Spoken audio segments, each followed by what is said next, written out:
সারা পৃথিবীতে সবচাইতে নির্যাতিত, নিগৃহীত, নিপীড়িত, গণহত্যার শিকার প্রধানতম প্যালেস্টাইনিয়ানরা, ফিলিস্তিনের ভাই বোনেরা। প্রথম বিশ্বযুদ্ধ এবং দ্বিতীয় বিশ্বযুদ্ধ পরবর্তী ইংলো মার্কিন ষড়যন্ত্রের মাধ্যমে ফিলিস্তিন রাষ্ট্রের মধ্যে আশ্রিত এই ইসরায়েলিরা, তারা আজকে যারা মূল অধিবাসী ফিলিস্তিনিদেরকে উচ্ছেদ করে আপন দেশে তাদেরকে পরবাসী বানাচ্ছে, অথচ সারা বিশ্বের মুসলিম বিশ্ব, সারা বিশ্বের পরাশক্তি তারা আজকে নির্বিকার এই গণহত্যার বিরুদ্ধে। তারা সোচ্চার নয়, এমনকি প্রত্যক্ষ এবং পরোক্ষভাবে এই গণহত্যার মদত যোগাচ্ছে মার্কিন বাহিনী। আমরা তার তীব্র নিন্দা এবং ক্ষোভ জানাই এবং সারা পৃথিবীতে মুসলিম বিশ্বের যারা মোড়ল তাদের প্রতি আহ্বান জানাই, আপনারা সারা পৃথিবীতে নির্যাতিত মুসলিমদের পক্ষে আপনাদের কণ্ঠ উচ্চকিত করবেন, আপনারা ব্যবস্থা নেবেন যাতে বিভিন্ন রকমের ষড়যন্ত্রের ফলে বিশ্বের পরাশক্তিরা যে ইসরায়েলের পক্ষে ভূমিকা রাখছে সেটা বন্ধ হয়। তাদেরকে অস্ত্র সরবরাহ যারা করছে তাদেরকে আপনারা বাধ্য করুন, ইসরায়েলিদের হাতে যেন অস্ত্র তুলে না দেয়। বিশ্বের সবচেয়ে নির্যাতিত এই এলাকায় যাতে আর কোনো গণহত্যা না হয়। আমরা অবিলম্বে ফিলিস্তিনে, গাজায়, রাফায় গণহত্যা বন্ধ চাই। সারা পৃথিবীর মানুষ জেগে উঠেছে। গতকালকে সারা পৃথিবীর মানুষ প্রতিবাদ জানিয়েছে। নো ওয়ার নো স্কুল নামে যে প্রোগ্রাম করেছে সারা পৃথিবীতে, বাংলাদেশেও সেটা পালিত হয়েছে। আমরা সবাই অংশগ্রহণ করেছি।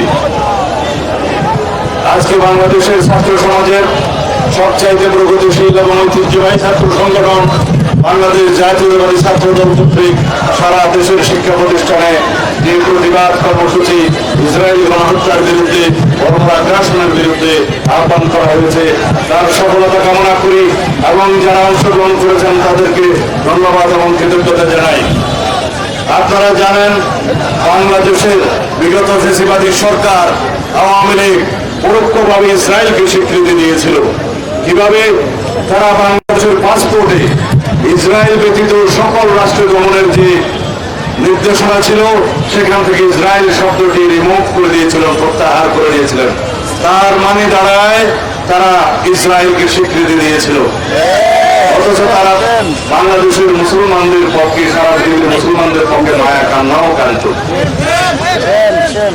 বাংলাদেশের বিরোধী রাজনৈতিক কর্মী এবং যারা ফ্যাসিবাদের বিরুদ্ধে আন্দোলন করেছে, সকল গণতান্ত্রিক শক্তি, সামাজিক শক্তি সহ দেশের আপামর জনসাধারণের বিরুদ্ধে আড়ি পাতা যন্ত্রের মাধ্যমে যে নির্যাতনের তারা সূচনা করেছিলেন, সেই আড়ি পাতা যন্ত্র পেগাসাস স্পাইওয়ার সেই ইসরায়েল থেকে তারা খরিদ করেছিল এই হাসিনা সরকার।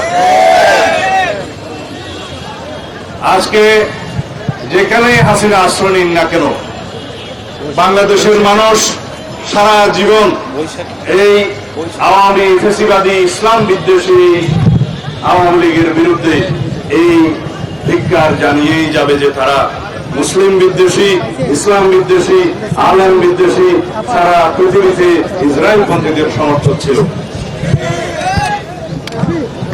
আমরা পত্রিকান্তরে যে পরিসংখ্যান পেয়েছি, 50 থেকে 60,000-এরও বেশি ফিলিস্তিনবাসী নারী, শিশু সহ যারা হত্যাযজ্ঞের শিকার হয়েছে, প্রকৃতপক্ষে সেই পরিসংখ্যান আরো অনেক বেশি।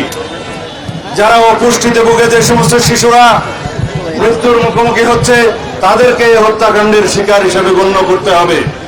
যে সমস্ত বৃদ্ধরা খাদ্যের অভাবে, বিভিন্ন চিকিৎসার অভাবে যারা মৃত্যুবরণ করছে, তারাও এই গণহত্যার শিকার।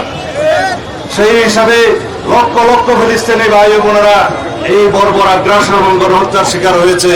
সারা পৃথিবীতে আজকে কণ্ঠ উচ্চারিত হচ্ছে ইসরায়েলের বিরুদ্ধে এবং মার্কিন ষড়যন্ত্রের বিরুদ্ধে, যে ইসরায়েলকে যারা মদত দিচ্ছে তাদেরকে সমস্ত মদত বন্ধ করতে হবে এবং ইসরায়েলের সমস্ত পণ্য আমরা বর্জন করব। তার মানে এই না যে আমরা কোনো ব্যবসায়িক প্রতিষ্ঠানে হামলা করব। গতকালকে বাংলাদেশে কিছু স্থাপনায় হামলা হয়েছে, আমরা তার নিন্দা জানাই এবং এখানে আমরা বলতে চাই সরকারের ব্যর্থতা এখানে লক্ষণীয়। আইন শৃঙ্খলা বাহিনীর ব্যর্থতা এখানে লক্ষণীয়।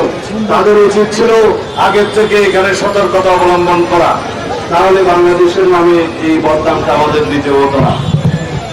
আমি আপনাদের সামনে আজকে এই মুহূর্তে বিএনপির পক্ষ থেকে একটি ঘোষণা দিতে চাই। আমরা ফিলিস্তিনি জনগণের পক্ষে এই গণহত্যার, ইসরায়েলি গণহত্যার প্রতিবাদে এবং বর্বর আগ্রাসনের প্রতিবাদে বাংলাদেশ জাতীয়তাবাদী দলের পক্ষ থেকে অতি শিগগির সারা বাংলাদেশে এবং কেন্দ্রীয়ভাবে আমরা একটি বৃহৎ কর্মসূচির ঘোষণা করব। আমরা এদেশের সমস্ত জনগণকে আহ্বান জানাই, পৃথিবীর সমস্ত মুসলিম বিশ্বের যারা আমরা আছেন তাদেরকে আহ্বান জানাই, যারা পরাশক্তির একটি অংশ যারা মদত দিচ্ছে ইসরায়েলিদেরকে তাদেরকে আহ্বান জানাই, এই মুহূর্ত থেকে গণহত্যা বন্ধ করার জন্য আপনাদের পদক্ষেপ নিতে হবে। জাতিসংঘের ভূমিকা প্রশ্নবিদ্ধ, কিন্তু ইসরায়েলিরা কখনো জাতিসংঘের কোন রেজলিউশনের প্রতি সম্মান দেখায়নি। এই ইসরায়েলি সরকার জাতিসংঘের কোন নির্দেশনা, কোন অনুশাসন আজ পর্যন্ত মানেনি। এই পরাশক্তির দুই একটা দেশ তারা সবসময় যখনই ফিলিস্তিনি মুসলমানের পক্ষে জাতিসংঘ রেজলিউশন পাশ করেছে তারা তার বিরুদ্ধে ভেটো প্রয়োগ করেছে, আপনারা সবাই জানেন। তার মানে হচ্ছে ইসরায়েলের মদতদাতা এই কয়েকটি পরাশক্তিকে তাদের ভূমিকা নিয়ে সারা বিশ্বের মানুষের কাছে জবাবদিহি করতে হবে। যতদিন পর্যন্ত প্যালেস্টাইন মুক্ত না হবে, যতদিন পর্যন্ত ফিলিস্তিনে গণহত্যা বন্ধ না হবে, যতদিন পর্যন্ত ইসরায়েলি বর্বর আগ্রাসন বন্ধ না হবে, ততদিন পর্যন্ত আমরা অবিরত বাংলাদেশ এবং সারা পৃথিবীর মানুষকে আহ্বান জানাবো। আমরা আমাদের প্রতিবাদ এবং নিন্দা আমাদের জানাতে থাকতেই হবে। এটাই আমাদের এই পর্যন্ত করণীয়ের মধ্যে আছে। আমি এই চৈত্রের বরাদ্দ করে আপনারা অনেক কষ্ট করে আমাদের বক্তব্য শোনার জন্য আপনাদের প্রতি সত্যি কৃতজ্ঞতা এবং ধন্যবাদ জানাই।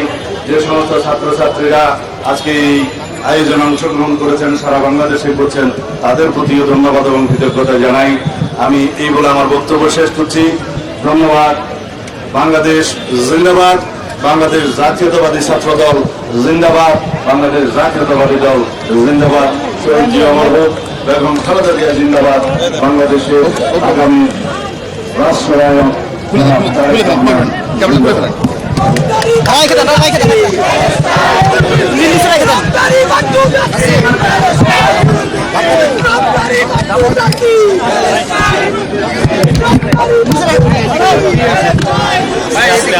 আমি ছিটিয়ে পড়ে যাওয়ার মতো।